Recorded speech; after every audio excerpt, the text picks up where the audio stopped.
সাম্প্রতিককালে লেখা আমার স্মৃতিকথা স্মৃতির পাতা খুলে একাদশ পর্ব পাঠ করে শোনাচ্ছি। আমার ঠাকুরদার বড় দাদা, যার নাম শ্রীযুক্ত শশী কুমার ভট্টাচার্য, তিনি পেশায় একজন অ্যালোপ্যাথি চিকিৎসক ছিলেন। কিন্তু চিকিৎসার চেয়ে তিনি কৃষি কাজ করাই বেশি পছন্দ করতেন। তার বাগানে অনেক ফল ফলারি হতো এবং শাকসবজিও হতো। তার নাতনি, তিনি আমাদের রাঙাদি। ছোটবেলায় টাইফয়েড বা ওই ধরনের কিছু হয়েছিল, তার ফলে গ্রোথ খুব বেশি হয়নি। তিনি খুব শর্ট হাইটেড ছিলেন, কিন্তু তার বুদ্ধি, বিবেচনা, কর্তব্যবোধ ইত্যাদি ছিল অসাধারণ। রাঙাদির ভালো নাম ছিল যোগমায়া। তিনিও কয়েক বছর হলো গত হয়েছেন। তিনি আমার বাবার থেকেও বছর দুয়েকের বড় ছিলেন।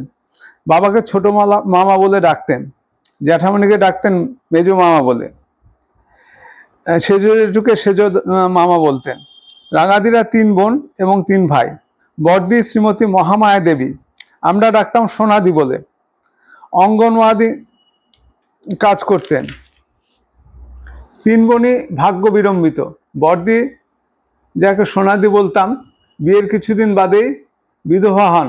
তার ছেলে মেয়ে কিছুই ছিল না, পরে আর বিয়েও করেননি। মেজদি যোগমায়া, অর্থাৎ যাকে রাঙাদি বলছি, তিনি অবিবাহিত। ছোটদি সুরমায়া, তাকে ছোটদি ডাকতাম। তার এক মেয়ে, নাম কলি। কলি যখন ছোটদির গর্ভে, তখন ছোট জামাইবাবু অ্যাক্সিডেন্টে মারা যান। কলি আমার চেয়ে বয়সে কয়েক বছরের বড়। তার 2 ছেলে, বড় বুম্বা আর ছোট ছোট্টু। ভালো নাম মনে নেই, অনেকদিন যোগাযোগও নেই। একবার ওরা যখন বেশ ছোট আমাদের বাড়িতে এসেছিল, আমি তখন একটা মাদার টিনচার তৈরির কাজ করছিলাম।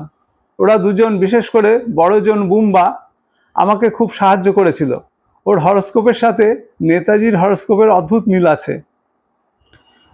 কলির বর আশিসও ক্যান্সারে আক্রান্ত হয়ে বেশ কয়েক বছর আগে মারা যায়। পরে ও আরেকটা বিয়ে করে। ওই 3 দিদি কেউ আজ বেঁচে নেই। সোনাদির কথা একটু বলছি। আমার 2বার রাস্তায় বেরিয়ে পেয়ারা খেয়ে পায়খানা, বমি, পেট ব্যথা ইত্যাদি হয়েছিল। প্রথমবার সেন্ট জেভিয়ার্সে একটা কোনো সময়ের কথা, রাস্তায় একটা পেয়ারা খেয়েছিলাম। তখন থেকেই পেটটা কেমন করছিল। ফেরার পথে যে কিভাবে বাড়ি পৌঁছলাম সেটাই খুব আশ্চর্যের। বাসের মধ্যে প্রবল পেট ব্যথা, পায়খানা ও বমির বেগ। কোনো ক্রমে চেপেছিলাম। বাড়ি ফিরে ঘন ঘন বমি, পায়খানা হতে লাগলো। পেট ব্যথা তো ছিলই, অসহনীয় অবস্থা। ঔষধে কাজ হলো না। রাতে হঠাৎ করে সোনা দিয়ে এলেন।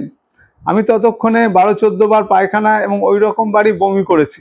সেই সঙ্গে প্রচণ্ড পেট ব্যথা, অসহনীয় অবস্থা। সোনাদি এসে পেটে পানে তেল দিয়ে আমাকে বুলিয়ে দিলেন। আমরা এটাকে বলি ঢিট পোড়া। তারপর পান পাতা পুড়িয়ে ছাই নাভিতে গুজে দিলেন। এরপর তিনি চুন জল আর হলুদ গুলে নিয়ে এসে আমাকে দিলেন। 1-2 বার চুন জল আর হলুদ পেটে পড়ার পরই পেট ব্যথা বন্ধ হলো, পায়খানা এবং বমিও কমলো। সে যাত্রায় বড় আরাম পেয়েছিলাম। আরও একবার, সেবারও পার্ক স্ট্রিটে কোনো কারণে গেছিলাম, ওই একই কারণে, অর্থাৎ পেয়ারা খেয়ে আগের বারের মতো অবস্থা। সেবারও সোনাদি কোথা থেকে উড়ে এলেন এবং ওষুধ দিয়ে আমাকে সুস্থ করে তুললেন।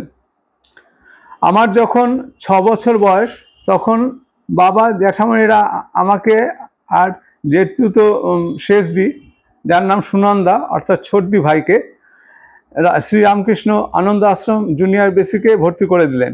ওই আনন্দ আশ্রম স্কুলের প্রতিষ্ঠাতা শ্রীমতী চারুশীলা দেবী ছিলেন শ্রীযুক্ত বালক ব্রহ্মচারী মহাশয়ের মাতা ঠাকুরন। চারুশীলা দেবী হচ্ছেন শ্রীকৃষ্ণ চৈতন্য মহাপ্রভুর মামা শ্রীযুক্ত বিষ্ণুদাস চক্রবর্তী মহাশয়ের বংশধর। শ্রী চৈতন্যদেবের মাতার নাম শচী দেবী, দাদু শ্রীযুক্ত নীলাম্বর চক্রবর্তী।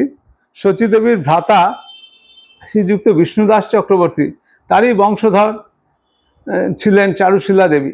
চারুশীলা দেবীর সন্তান ব্রহ্মচারী, বালক ব্রহ্মচারী মহাশয়। শ্রী রামকৃষ্ণ আনন্দ আশ্রমে জুনিয়র বেসিক নিয়ে বুনিয়াদী বিদ্যালয়, সেটা বেশ বড় ছিল। আমি, ছোটদি ভাই, ফুলদি হাত ধরাধরি করে স্কুলে যেতাম। সাথে সিনিয়র বেসিকে পড়তেন আমার দিদি ভাই অর্থাৎ বড়দি, যার ভালো নাম সুজাতা, এবং রাঙাদিও সেখানে পড়তেন।